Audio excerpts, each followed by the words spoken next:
দর্শক, আমি এখন দাঁড়িয়ে আছি বগুড়া জেলার নন্দীগ্রাম উপজেলার কুন্দারহাট হাইওয়ে থানায়। আজ সকাল 6টার দিকে কুন্দারহাট বাস স্ট্যান্ডে একটি মর্মান্তিক সড়ক দুর্ঘটনা ঘটেছে।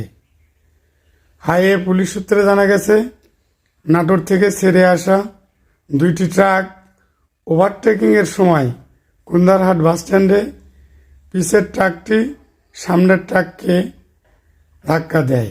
এতে ঘটনাস্থলেই একজন নিহত হয়। নিহত ওই হেলপারের নাম রাজু আহমেদ।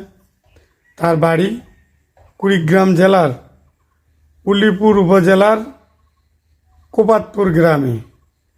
হাইওয়ে পুলিশ লাশ উদ্ধার করে তাদের হেফাজতে রেখেছে এবং দুর্ঘটনা কবলিত দুইটি ট্রাক এখন হাইওয়ে থানার কাছে জব্দ আছে।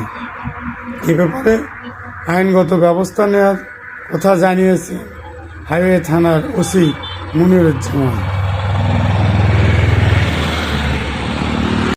অদ্বৈত কুমার আকাশ, কুন্দারহাট হাইওয়ে থানা, নন্দীগ্রাম, বগুড়া।